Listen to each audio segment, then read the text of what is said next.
I've got a roving mic because I'm a bit of a walker. Where's Caroline? Caroline, yeah, just shout. I also tend to talk a lot, so Caroline's going to keep me right with the time. Listen, I look around this room and I'm very privileged to know most of you very, very well. I am a revenue manager. I have been a revenue manager for about 100 years. And I know a lot of you personally, and I'm privileged to work with most of the independent and non-branded hotels, not just in Northern Ireland, but in the south of Ireland and all over the rest of the UK. But what a lot of people don't know about me is that before my 100 years of working as a revenue manager, I was a travel agent. And actually, my old boss is in the audience somewhere, so you can heckle me, Philip. There you go. So I was a travel agent for a long, long time, so I understand what it's like to be an agent. I understand that you need those channels to distribute your rate. And I will use, actually, the words distribution channels a lot today, because I think if you shift your thinking away from, oh my God, it's an OTA and I need them to run my business, and what am I going to do? I can't live without them. If you actually just think of them as a way to distribute your rates and your inventory, and you've actually been doing that for 100 years. So if you change that shifting in your mindset, I think it makes you a lot clearer on how you manage those channels. Get my wee pushy button thing. Okay, so if I came down into the audience right now, which I won't do, by the way, and spoke to a lot of you, and asked you, do you feel the love when you're contracting directly with the OTAs? I know that with working with many of you, the answer would be no. You feel that the shift in the relationship is more one-sided. And as with everything in life, it is all about the relationships. And the relationships only work when they are equal. Now, I am not here to berate the OTAs in any way, shape or form, because the bottom line is the industry buying patterns of our customers have changed. But I'm also not here to pander to them either. And I'm going to tell you some of the things over the last 20-odd years of working in the industry that I find. Everything that I'm going to tell you today is fact, and I could actually point around the room if you need to talk to hotels that some of this stuff happens to. And you'll also see me quote from a few hotels today, and just let you know I do have their permission to show you some of the stuff I'm going to show you. So let's have a bit of fun. So let's go back to the beginning. Do you remember when you were cool? Okay? Do you remember when everybody wanted to be in your gang? You didn't have to pay people to come to your party. They came anyway. They picked up the phone. They came to your door. They wrote you letters, faxes. Do you remember those days? Everything was great. Your customers came to you. You didn't have to work. Your party was the best place to be. And all you felt was love. And it was great. Then what happened? The recession hit. People started to think about money. They started to look at, oh my God, we're not getting people to our door anymore. You weren't the cool kid, you were the geeky kid. The OTAs came into the market and suddenly they were promising you that they would bring your customers back. We had to pay them, but we trusted them. You panicked. And like lots of people who are looking for new ways to do things and new relationships and new ways to be back in the party, sometimes you jumped into bed with the wrong person. Sorry if I offend anybody, but that's just the truth. And really what we found then a few years later was, oh my God, this isn't as much fun as we thought it was going to be. But we did it, okay? We allowed this to happen as an industry. And now we're paying for it, and now we're trying to pull back some of the control. Now, as I said, I am not here to say that working with the OTAs is a bad thing, because it's not. We now need them, and we need them because our customers' buying behaviour has changed. People use some of the OTAs like a search engine. They're going to Paris, they're going to Barcelona, they don't know those areas. So they will look on some of the OTAs as a method to find out a little bit about the city, a little bit about the OTAs, and that's fine. And there is a place for them. I'm not denying that at all. But we need to control it. So let's talk about the good stuff first. OTAs give us 24/7, 365 visibility to the world. Now, even some of the large branded hotels here cannot afford to be selling and marketing and doing campaigns in Australia, New Zealand, South America. Those OTAs deliver that for you. They're putting you in front of your customers in markets you can never afford to be in 24 hours a day. So that's the good stuff. And in my opinion, the fees that you pay should be a marketing fee. That's what you should be thinking of this as, is the marketing fee. So that's the good stuff, okay? They bring customers to your door. So let's talk about the bad stuff now. Okay. Rate parity.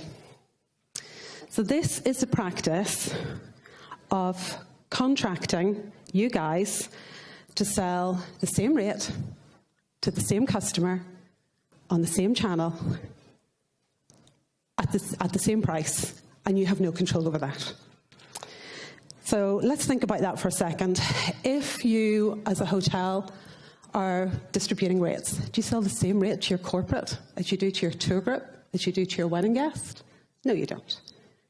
Do you sell the same rate to someone who gives you lots of business compared to someone who gives you very little? No, you don't.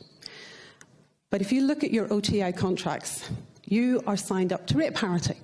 And rate parity insists that you sell the same rate on all channels, even your own.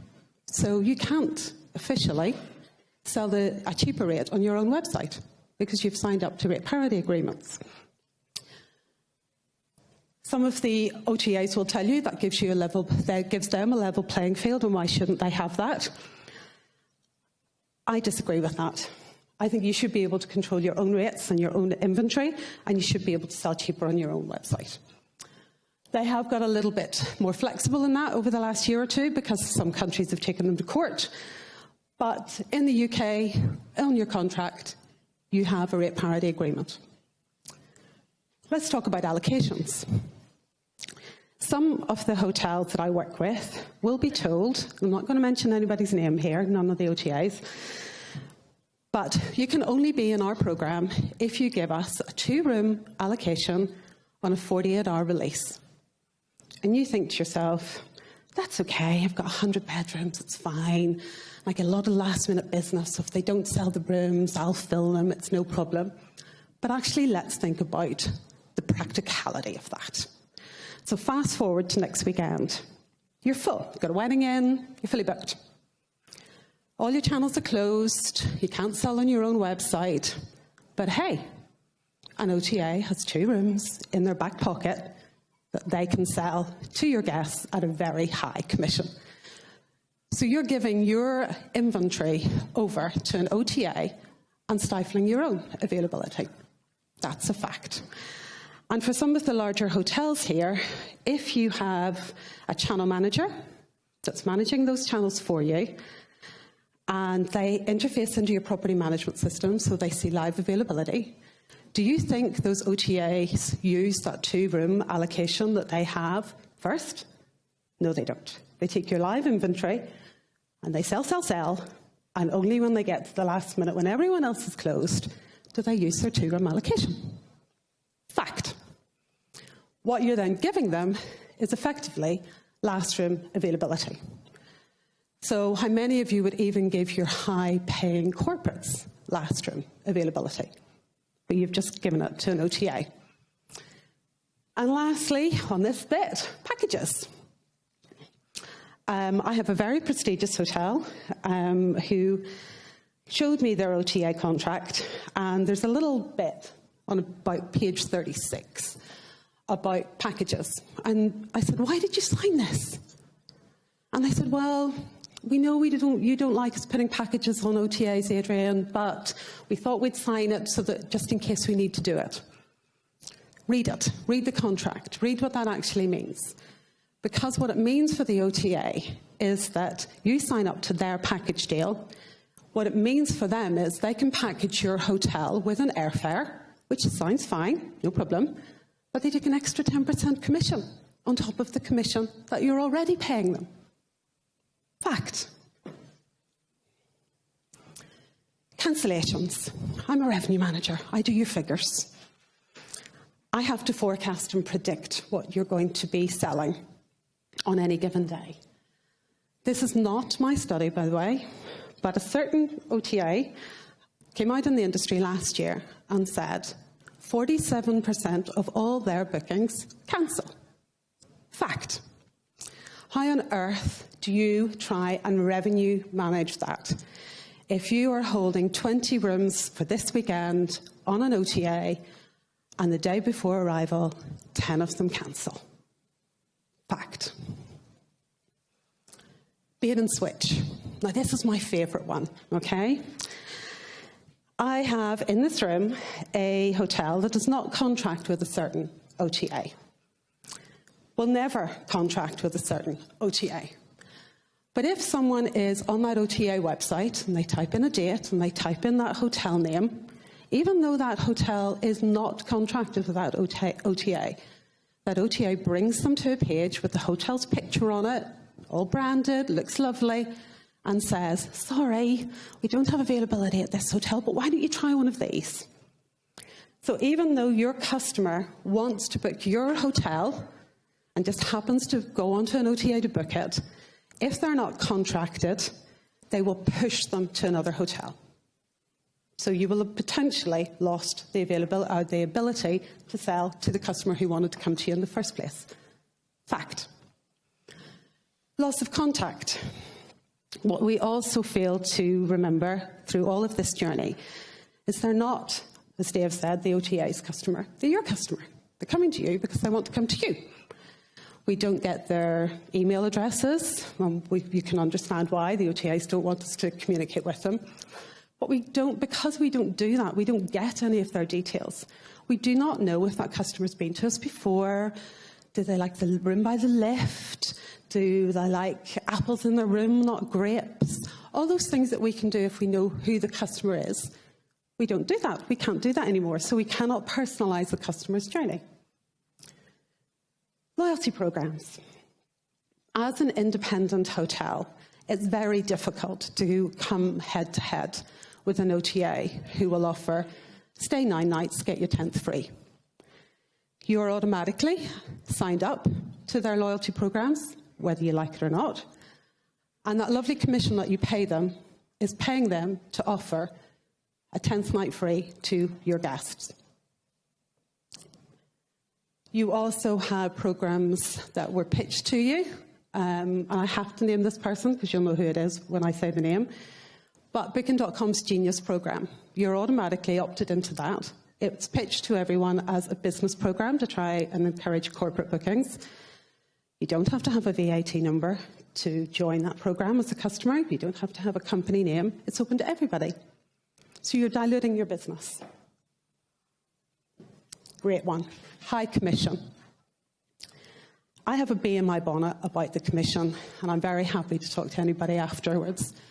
But the commission levels have dropped. I'm not disputing that at all. We've gone from 23% on some of the big players to 18%, and some of the big players have dropped from 18% to 15%. But I want you to have a think about this. If you have a customer that has paid £100 for your hotel room, you're given, now here's the math, it's not math down to the penny, but bear with me. You're given 20% to the government for VAT.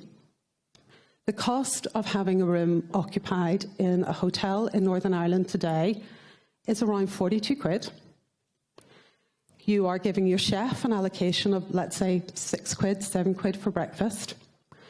Your profitability on that, when you pay an OTA 18% commission, is £6.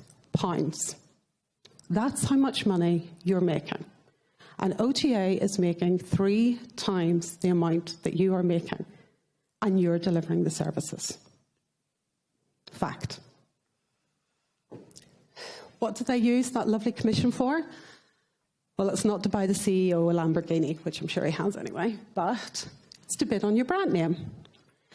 We all know that we need to be where our customers are, and that's on Google. If you don't have a pay-per-click campaign, get a pay-per-click campaign. If you're not bidding on your own brand name, bid on your own brand name. Do a search.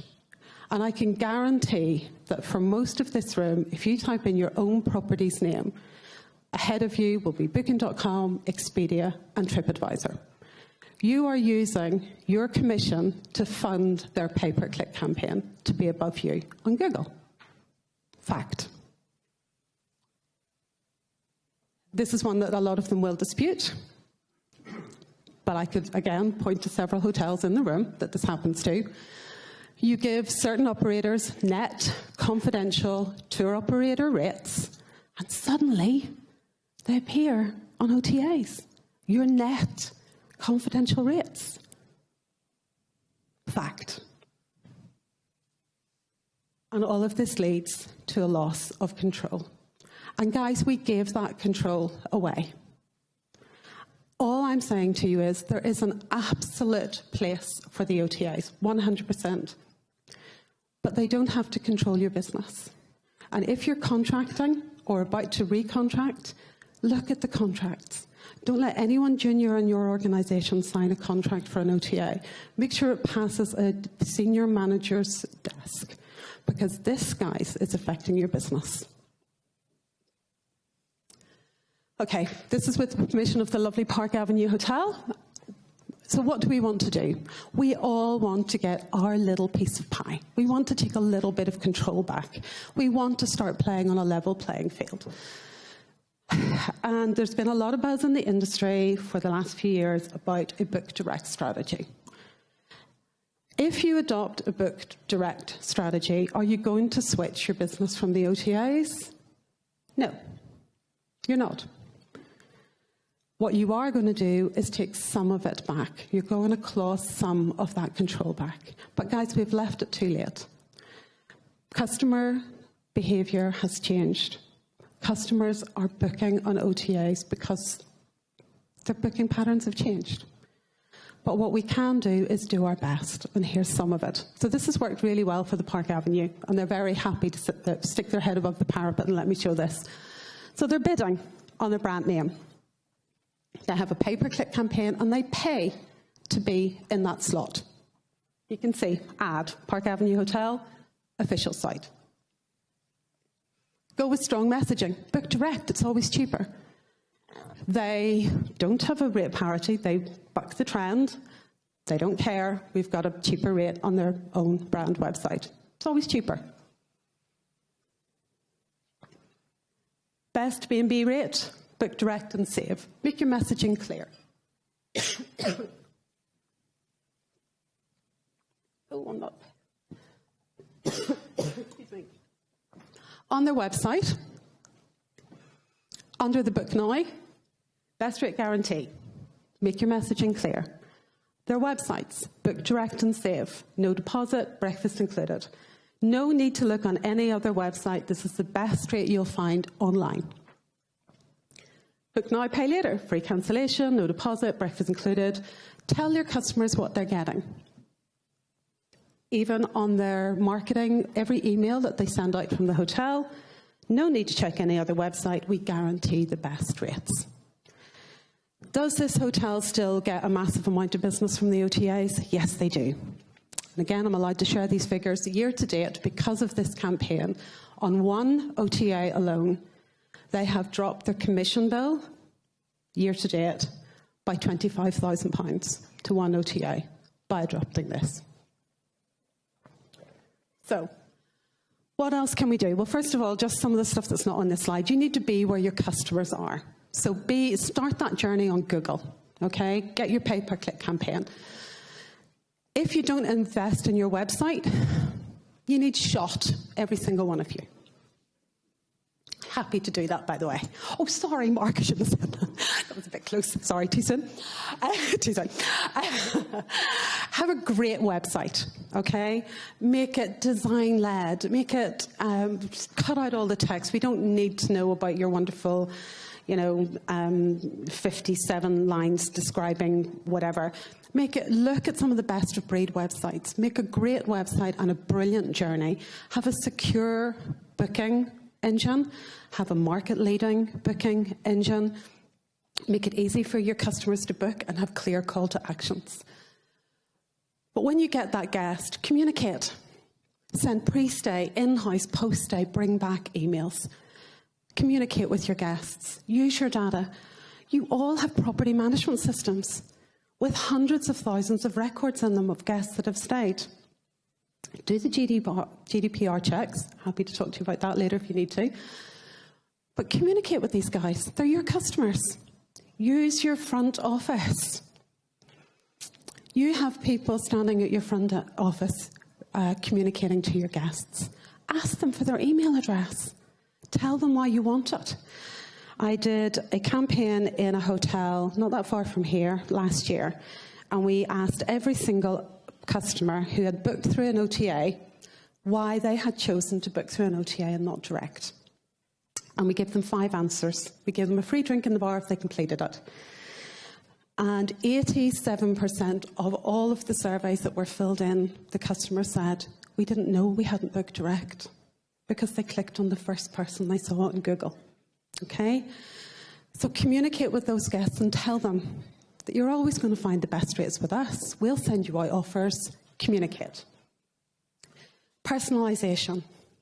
Again, if you read any of the industry blogs at the moment, it's all about personalisation. Our guests want to feel the love. You have the opportunity. It's you guys that are selling this stuff. You have the opportunity to turn every moment into a memory and to turn that customer journey back to you. Use that opportunity. Speak to your guests. They're your guests. They are not the OTAs. Use that power that you have. Are you ready for a shock? This is not me, by the way. You can see it's focused right. 93% of all travel sites online are owned by Expedia or Booking Holdings, Booking.com. So I've asked many times, what other websites should I buy on, Adrienne? You know, who's bringing business in? Doesn't matter. All roads lead back to these guys. Okay? So these 2 players are dominating your market. Just an interesting fact. I thought I'd throw it in there. Again, with the permission of the lovely Bullet. This is just another method. So we've talked about pay-per-click. We've talked about communicating with your guests, trying to win them back. Meta has been around for a while, really only surfaced in the last year or so. But if you think of Meta being an aggregator of different websites, Trivago, TripAdvisor, Google Hotel Finder, IgoWeGo, those are, they apparently shop different channels and show your customer different rates. So Trivago, I've just lifted here. So this is a lovely bullet. Expedia, 240, Booking.com, 120. Hotel website, 109. TripAdvisor, can't really see that. But they are paying to be on the Meta site. So you have to pay, you have to bid to be there. But it gives you a booking advantage. So anyone who's going to those websites to shop prices will see that it's better to book with you directly. And that has been very successful. I will be quick, Caroline, I promise. So again, not scientific maths, and I'm happy to talk to any of you afterwards about what you really should be doing. But I would ask you all to go back and have a look at your costs. So we all know what average room rate, ADR, we all understand those metrics. Do not look at your average room rate as a whole. Look at your ABV, your average booking value. Okay? So what average booking value year to date do the OTAs bring you in? Now, these are actual figures. I'm not going to tell you which hotel, but actual figures. So the OTA's average booking value is $148.77. They take 15% commission, $22.32, so the net average booking value is $126.45. The average booking value for a direct booking is $196.14 because they tend to buy packages. Okay, so it brings the average booking value up. They pay 4% commission for their own website booking engine, so the net average booking value is $188. Difference of 61.84. So you're already gaining if you can encourage those people to book direct. However, nothing in life comes for free. And even a 4% commission that you're paying your booking engine is not actually the whole cost, because you need a pay-per-click campaign, you potentially need to be on the meta sites, you have a salesperson, you have marketing collateral. That's all stuff that you have to have as a cost in your hotel, whether these guys are doing it for you, which is why I said at the start, this should be a marketing cost. But take those fees, work it out per cost of occupied room. It's not hard to do the math. And if you are bringing in a booking at less than 15% directly, you're on a winner. Most of my hotels are bringing in a booking direct around 8 to 10%. That's what you should be striving for. And it's doable. It's absolutely doable. Okay, I wish I had thought of this. The future belongs to those who hear it coming. It's a David Bowie quote, not me. But negotiate terms and commission. A little bit controversial, but I'm going to say it anyway. This has as big an impact on our industry as the VAT struggle. We're fighting to get VAT reduced in this country. To me, this is as big of an issue for our industry as the amount of commission that we're paying these OTAs. Very quickly, and I could stand for another half an hour talking about this, but if you get a booking directly from an OTA, when it's the first time, clap your hands together.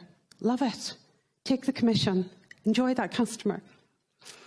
If that customer comes back to you a second time through that same booking channel, do you think it's fair that you have to pay 18% commission for that second time booking? You're the one who provided the lovely soft bed, the wonderful service, the great atmosphere in your property. They're not coming back to you because they enjoyed their experience on an OTA. They're coming back to you because they loved you. So why don't we level the playing field and ask these guys to reduce the commission for your second time booking? My personal bee in a bonnet. Get a better rate strategy. Make sure you have a book direct rate and have it very clear. Collect email addresses, communicate. Your customers are your customers. You need the OTAs to put bums on beds. That's a fact. But what you don't need is every room, every night filled by an OTA. Think about them as a way to distribute your rates. You need them on need dates when you need them. Don't be frightened to close them out. Don't be frightened to manage the rates. They're your customers. It's only a distribution channel.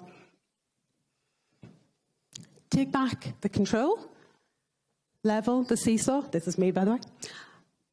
And hopefully you'll start to feel the love. Am I over my time, Carolyn? I'm so sorry. I'm done. Sorry. Thank you, Adrienne.